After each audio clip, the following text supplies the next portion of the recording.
Imagina que llevas 3 años durmiendo en la misma acera. Conoces cada grieta del pavimento, sabes a qué hora pasan los camiones de basura, y has aprendido a leer el tiempo mirando cómo cambia la luz entre los edificios. Esa acera, por horrible que parezca, es tu hogar. Y un día, alguien instala un aspersor que te empapa cada hora. O coloca unos pivotes metálicos donde antes dormías. O pone una barandilla con reposabrazos en el centro del banco donde cabías tumbado. No te dicen nada. No te ofrecen alternativa. Simplemente, te eliminan del paisaje. Esto está pasando ahora mismo en decenas de ciudades de Estados Unidos. Y la pregunta que nadie quiere responder en voz alta es esta: ¿estamos resolviendo un problema o simplemente estamos escondiéndolo? Vamos a entender esto desde el principio. Porque para comprender por qué existe lo que se conoce como arquitectura hostil o diseño defensivo, primero hay que entender cómo llegó Estados Unidos a tener uno de los peores problemas de personas sin hogar del mundo desarrollado. No ocurrió de la noche a la mañana. Fue un proceso de décadas, construido sobre decisiones políticas, económicas y sociales que ahora han desembocado en algo que muchos ciudadanos contemplan con una mezcla de vergüenza, rabia y total incomprensión. En los años 70, Estados Unidos tenía un sistema relativamente funcional de hospitales psiquiátricos públicos. No era perfecto, estaba lejos de serlo, pero contenía una parte importante de la población que no podía valerse por sí misma.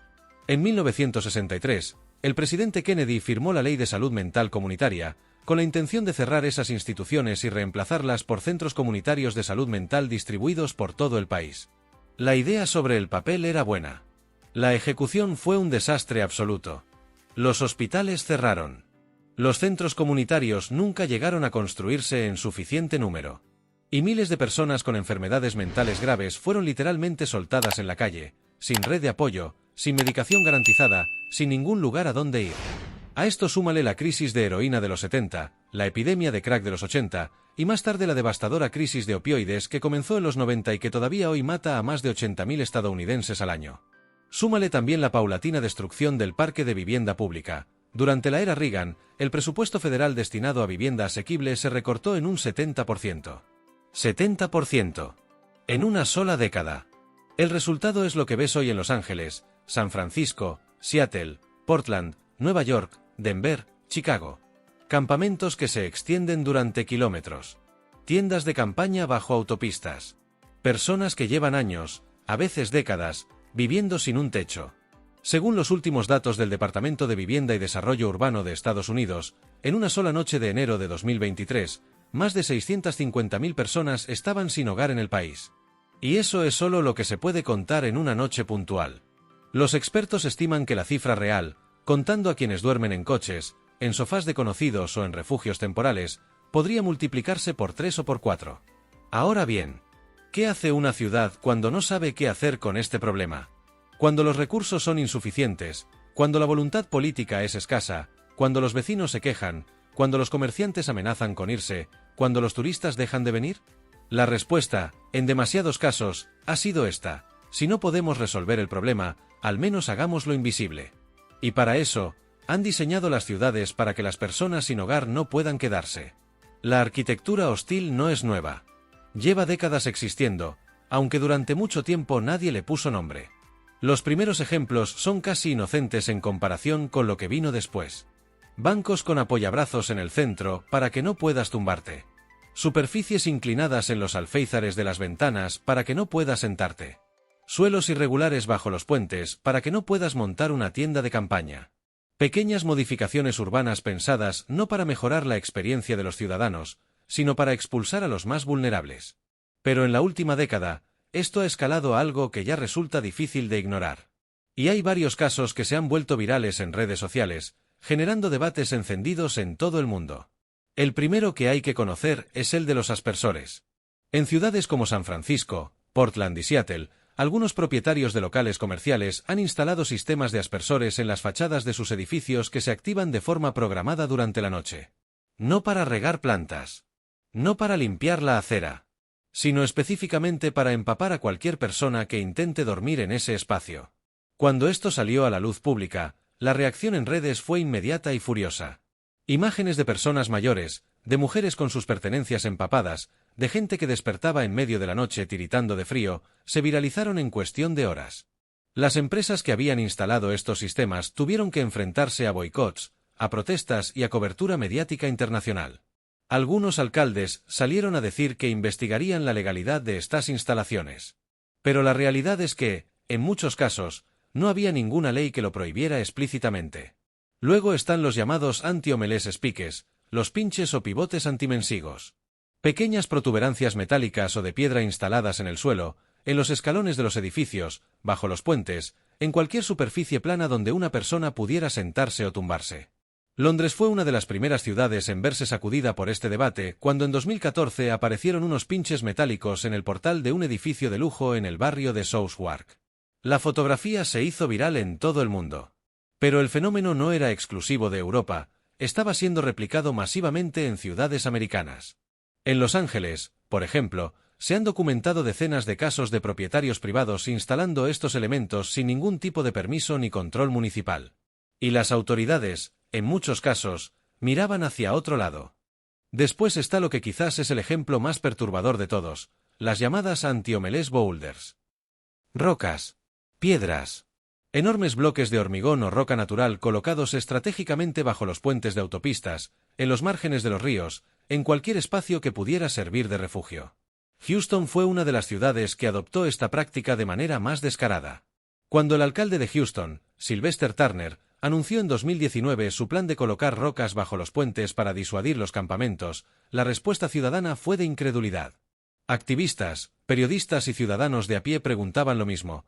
¿Estamos gastando dinero público en colocar piedras para molestar a los indigentes en lugar de gastar ese mismo dinero en darles un lugar donde dormir? La respuesta del ayuntamiento fue, básicamente, que era más barato. Y ahí está uno de los núcleos de todo este debate. Porque hay una lógica económica perversa en todo esto que es importante entender. Construir una unidad de vivienda de apoyo para una persona sin hogar en Los Ángeles cuesta, según los últimos datos disponibles, entre $400.000 y $600.000. Sí, has leído bien.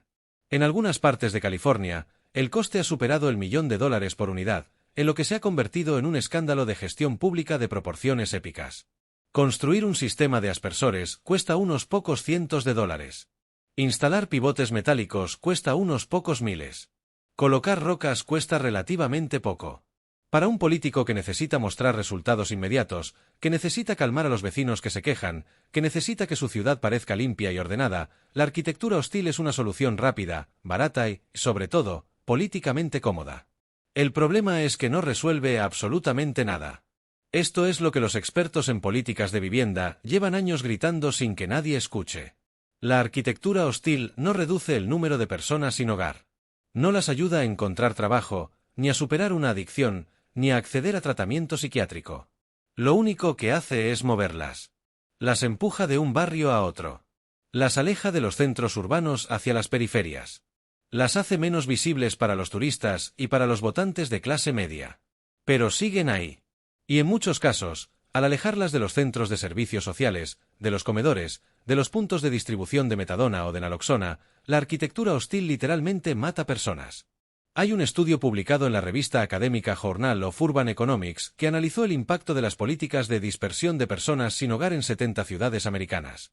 La conclusión fue demoledora. Estas políticas no reducen el número total de sin hogar a nivel regional. Solo redistribuyen el problema. Las ciudades que más agresivamente persiguen y dispersan a su población sin hogar simplemente están transfiriendo el problema a las ciudades vecinas, que a su vez responden con sus propias medidas hostiles, creando un ciclo interminable en el que las personas más vulnerables son continuamente empujadas de un lugar a otro como si fueran basura que alguien tiene que esconder.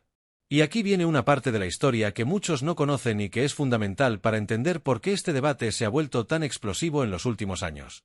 Porque frente a toda esta arquitectura del desprecio, ha surgido un movimiento ciudadano y judicial que está empezando a ganar batallas importantes. En 2018, el Tribunal de Apelaciones del Noveno Circuito de Estados Unidos dictó una sentencia histórica en el caso Martín contra la ciudad de Boise, Idaho. El tribunal dictaminó que criminalizar a las personas por dormir en espacios públicos cuando no existen suficientes plazas de refugio disponibles viola la 8ª enmienda de la Constitución, que prohíbe los castigos crueles e inusuales. En otras palabras, si una ciudad no tiene suficientes camas en sus refugios, no puede multar o arrestar a alguien por dormir en la calle.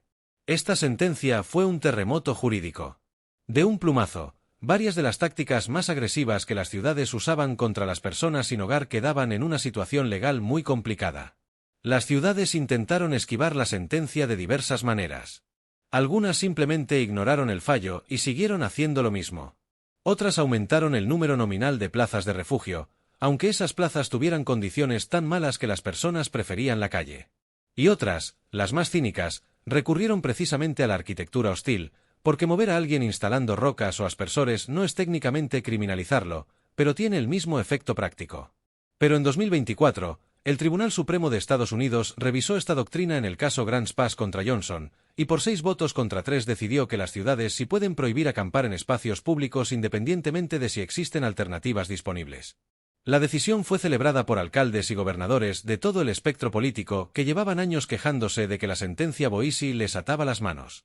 Pero los defensores de los derechos de las personas sin hogar la describieron como una de las decisiones más crueles en la historia reciente del Tribunal Supremo. La jueza Sonia Sotomayor, en su voto disidente, escribió algo que se reprodujo en cientos de medios de comunicación. Preguntó, en esencia, si la Constitución realmente permitía que un gobierno castigara a alguien por el simple acto de existir. Y esa es la pregunta que late en el corazón de todo este debate. No es una pregunta sobre políticas urbanas. No es una pregunta sobre presupuestos municipales. Es una pregunta filosófica y moral sobre qué tipo de sociedad queremos ser. Sobre si la pobreza extrema y visible es un problema que hay que resolver o simplemente un problema que hay que esconder. Para entender las dos visiones que chocan en este debate, hay que escuchar a ambos lados con la misma atención.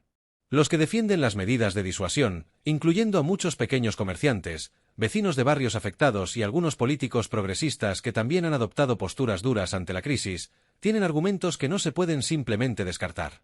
En ciudades como San Francisco, el problema de los campamentos ha alcanzado dimensiones que afectan gravemente a la calidad de vida de toda la comunidad. Hay barrios donde las aceras están permanentemente bloqueadas, donde los residentes encuentran jeringuillas usadas en los parques donde llevan a sus hijos, donde los propietarios de pequeños negocios ven cómo sus clientes dejan de venir porque la situación en la puerta de su local se ha vuelto intimidante o simplemente triste. Estos vecinos y comerciantes no son necesariamente personas crueles o indiferentes. Muchos de ellos llevan años viendo cómo sus impuestos se gastan en programas que no parecen funcionar, viendo cómo los campamentos se desmantelan y reaparecen una semana después a 2 manzanas de distancia, sintiendo que nadie tiene una solución real. Y en ese contexto de frustración y agotamiento, la arquitectura hostil puede parecer al menos algo que funciona de forma inmediata y visible. El problema, como señalan los expertos una y otra vez, es que funciona solo en el sentido más superficial y temporal. Es como tapar una gotera con cinta adhesiva y llamarlo reparación. Por otro lado, hay ciudades que han decidido apostar por un enfoque radicalmente diferente. Y sus resultados son tan notables que merecen ser conocidos. Houston, la misma ciudad que colocaba rocas bajo los puentes, tomó una decisión a principios de los años 2010 que cambió completamente el panorama. Adoptó de forma masiva el modelo llamado Housing First, que en español podría traducirse como la vivienda primero. La idea central de este modelo, desarrollada por el psiquiatra neoyorquino Sam Semberis en los años 90, es aparentemente simple pero radicalmente contraintuitiva para mucha gente. En lugar de exigir a las personas sin hogar que primero superen sus adicciones, que primero estabilicen su salud mental, que primero demuestren que son capaces de mantener una vivienda, simplemente les das una vivienda. Sin condiciones. Sin requisitos previos. Y luego, una vez que tienen un lugar estable donde dormir, les ofreces los servicios de apoyo que necesitan. Los resultados en Houston fueron extraordinarios. Entre 2011 y 2023, la ciudad redujo su población sin hogar en más de un 60%. No la desplazó. No la criminalizó. La redujo de verdad. Lo hizo combinando el modelo Housing First con una coordinación sin precedentes entre más de 100 organizaciones sin ánimo de lucro, agencias municipales y empresas privadas, bajo un sistema centralizado de gestión de casos que permitía saber en tiempo real cuántas personas necesitaban alojamiento y cuántas unidades estaban disponibles. Esto no es un experimento marginal. Houston es la 4ª ciudad más grande de Estados Unidos, con casi 2,5 millones de habitantes. Si funcionó allí, puede funcionar en cualquier parte. Pero requiere algo que la arquitectura hostil no requiere: voluntad política sostenida, inversión real de dinero público y la disposición a tratar a las personas sin hogar como ciudadanos con derechos y no como problemas urbanísticos que hay que hacer desaparecer. Y aquí llegamos al verdadero núcleo de por qué este tema se ha vuelto viral, ¿Por qué genera tanta rabia y tanta frustración entre millones de personas de todo el mundo que ven estas imágenes de aspersores y pinches metálicos y rocas colocadas estratégicamente para hacer la vida imposible a los más vulnerables? No es solo indignación ante la crueldad. Es algo más profundo. Es la sensación de que estamos siendo testigos de una elección consciente y deliberada. De que las personas que tienen el poder de cambiar las cosas han decidido que es más fácil, más barato y más políticamente conveniente esconder el problema que resolverlo. Hay algo profundamente perturbador en la imagen de una ciudad que gasta tiempo, dinero y energía diseñando formas cada vez más sofisticadas de hacer incómoda la existencia de sus ciudadanos más vulnerables. Que contrata arquitectos y urbanistas para que piensen cómo hacer que una piedra, un banco, una esquina, sea lo más hostil posible para alguien que no tiene otro lugar al que ir. Hay algo que nos dice, en lo más profundo, que eso no está bien. Que una sociedad que diseña su espacio público para excluir a sus miembros más débiles está revelando algo muy oscuro sobre sus valores reales. Y sin embargo, la historia no termina en la oscuridad. Porque frente a cada aspersor que se instala, hay grupos de activistas que lo documentan y lo denuncian. Frente a cada campo de rocas bajo un puente, hay abogados que presentan demandas judiciales. Frente a cada campaña de desalojo, hay voluntarios que recorren las calles con comida, mantas y teléfonos cargados para ayudar a las personas que han sido expulsadas a encontrar los recursos que necesitan. Y frente a las ciudades que han apostado por la hostilidad, están las ciudades que han apostado por la humanidad y que tienen los datos para demostrar que funciona. El debate sobre la arquitectura hostil en Estados Unidos es, en el fondo, un espejo. Un espejo que nos muestra cómo una sociedad trata a quienes han caído más bajo. Y lo que vemos en ese espejo, dependiendo de la ciudad que miremos, puede ser lo peor o lo mejor de lo que los seres humanos somos capaces. La próxima vez que veas una imagen de esos pinches metálicos en el suelo, o de esas rocas grises bajo un puente, o de ese aspersor activándose en mitad de la noche sobre alguien que solo intenta dormir, recuerda esto: alguien tomó una decisión consciente de que eso era mejor que otra cosa. Y en algún lugar, en otra ciudad, otro alguien tomó una decisión diferente.